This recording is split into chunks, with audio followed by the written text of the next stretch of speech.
আমার ছেলে রাকিবুল ইসলাম রাকিবকে 3 তারিখ বিকেল 5টায় শেষ কল ছিল আমার সাথে, কিন্তু 3 তারিখ থেকে আমার ছেলেকে রাকিবুল ইসলাম রাকিবকে আমরা পাচ্ছি না।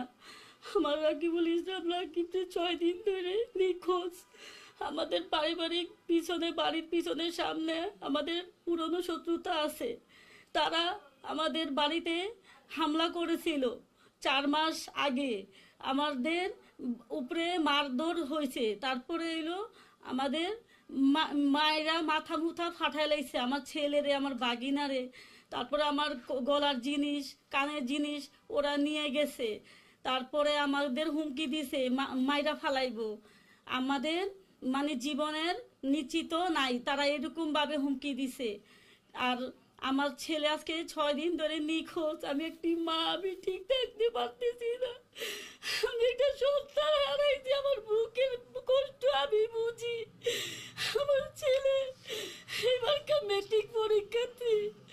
আমার ছেলের জন্য আমার ঘুম নাই, খাওয়া নাই, নাওয়া নাই। আমি প্রশাসনের কাছে গেছি, তারা আমাদের জিটি নেয় না, কেস নেয় না। থানার ওসি আমাদের হুমকি দামকি দিয়েছে, আমরা থানার কোনো আমরা কিছু করতে পারবো না, তারা মানে আমাদের কোনো হেল্প করবে না, এরকম হুমকি দিয়েছে। আমার ছেলেকে আপনাদের সহযোগিতা চাই।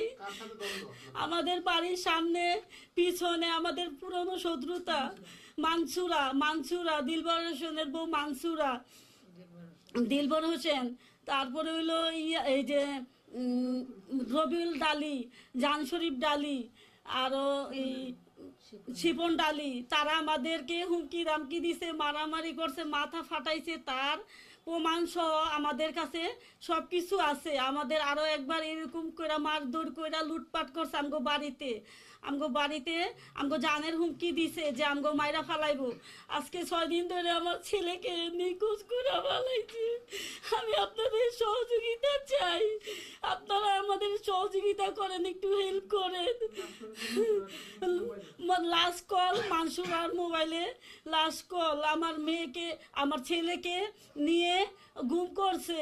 আমার মনে বলতেছে ধারণা যে আমার ছেলেকে নিয়ে ওরা কোনো পর্যায়ে কোনো রাখছে, যে আমি বলতে পারতেছি না। আমার ছেলেকে মারধর করছে, গলার মধ্যে চাকু দিয়া পার মারছিল, আগের বার মাথা ফাটাইছে আমার বাগিনাকে, আর আমাকে এখানে বাড়ি দিছিল।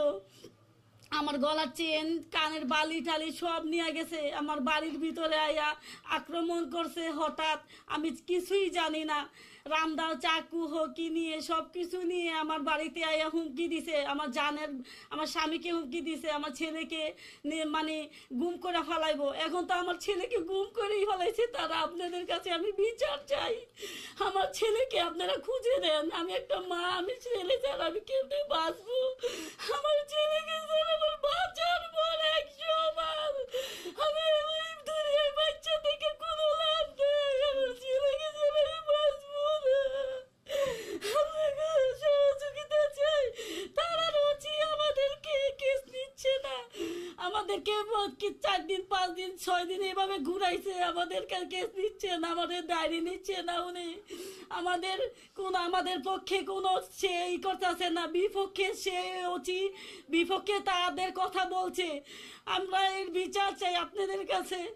আমরা গরিব মানুষ, আমরা আপনাদের সহযোগিতা নিতে আইছি। আপনারা সহযোগিতা করেন, তাহলে আমার ছেলেকে উদ্ধার করা সম্ভব হবে। আমার আর কিছু করার নাই।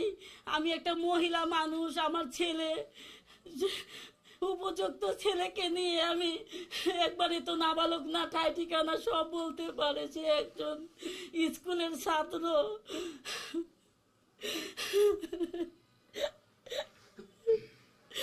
আমার ছেলেকে ছাড়া আমি বাঁচবো না। আমার ছেলেকে আপনারা সহযোগিতা করেন।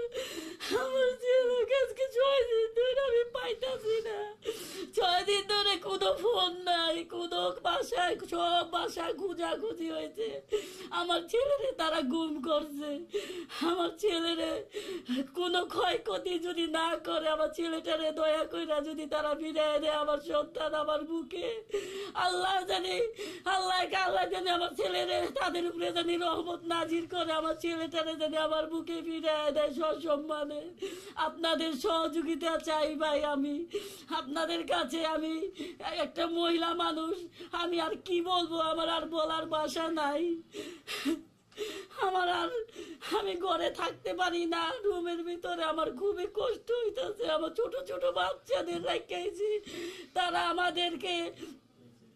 তারা এরকম করছে জানি আমরা যিনি ঘরে না থাকতে পারি, তারা আমাদেরকে এরকম হয়রানি করতেছে, আমার স্বামীকে, আমাকে, আমার সন্তানকে। পুলিশ কি বলছে, মামলা নেবে না কেন? মামলা নিবে না, আমাদের খালি ঘুরাইতেছে। আজকে মানে তারা সময় নিতেছে, আজকে না কালকে, কালকে না পরশুদিন, এরকম করে জিটিও নিতেছে না। এই পুলিশে আমাদেরকে ফিরাই দিতেছে, খালি জিটি নিচে পরে, মানে আমরা অনেক রিকোয়েস্ট করার পরে জিটি নিতে চাচ্ছে না তারা কয় সেবা নিতে আসলে আপনাকে খবর আছে। আমাকে আরো পুলিশে হুমকি দিয়েছে। যেহেতু ওনার গার্ডিয়ান বাবা মা নিজে আছে, ওনারা ওনাদের বক্তব্য উপস্থাপন করবে। আর ওনার সঙ্গে একটু পরিচয় করে দিই আপনাদের, অনেকেই জি, আপনাদের সবাইকে ধন্যবাদ। এখানে যে বিষয়টি হয়েছে যে পূর্ব শত্রুতার জেরে আজকে 3 ফেব্রুয়ারি থেকে রাকিব সে নিখোঁজ হয়েছে, এবং নিখোঁজ হয়ে যাওয়ার যে ঘটনা বাংলাদেশে এটি নতুন নয়। এর আগেও আমরা দেখেছি অসংখ্য মানুষকে গুম করা হয় বিভিন্নভাবে। এর পরবর্তীতে সর্বশেষ রেজাল্ট হয়তো কোথাও একটি লাশ পাওয়া যায়। বাংলাদেশের বর্তমানে যে আইন শৃঙ্খলা পরিস্থিতি, আমরা অত্যন্ত আশাবাদী যে এদেশে আর এই ধরনের কোনো ঘটনা ঘটবে না। কিন্তু এই রাকিবকে নিয়ে দেখা যাচ্ছে যে সর্বশেষ যে কথা হয়েছে, পূর্ব শত্রুতার যে জেরটি ছিল সেটি পরিবারের কথা এবং পূর্বের যে ঘটনা সেটি নিয়ে কিন্তু অত্যন্ত সত্য একটি বিষয়। তো আমরা এই আজকে 3 ফেব্রুয়ারি থেকে আজকে 9 তারিখ, এর মধ্যেও কেন সম্ভব হলো না পুলিশের মাধ্যমে তাকে খুঁজে বের করা অথবা ট্রেস করা, কিভাবে থাকলো? এবং যে বিষয়টি হয়েছে অত্যন্ত দুঃখজনক যে পরিবারের পক্ষ থেকে বারবার আইনে আশ্রয় নেওয়ার চেষ্টা করা হয়েছে, পুলিশের সাথে যোগাযোগ করা হয়েছে, সংশ্লিষ্ট থানায় যাওয়া হয়েছে, কিন্তু পুলিশ কার্যকরীভাবে তাদেরকে কোনো যথাযথ সহযোগিতা করেননি। সেটিও কিন্তু এই অভিযোগ এই রাকিবের বাবা মার মাধ্যমেই আমরা পাচ্ছি।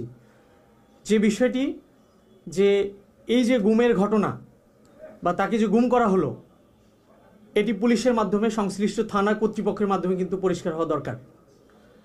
আর যেহেতু পূর্বশত্রুতে একটি জের আছে এবং নামগুলোও সুস্পষ্ট হয়েছে, এর আগেও তাকে পেটানো হয়েছে এবং তাদেরকেও প্রাণনাশের হুমকি দেওয়া হয়েছে, তো আমরা স্বাভাবিকভাবেই চাই যে তারা অবশ্যই যথাযথ আইনগত প্রক্রিয়া আছে, তাকে খুঁজে বের করা হোক।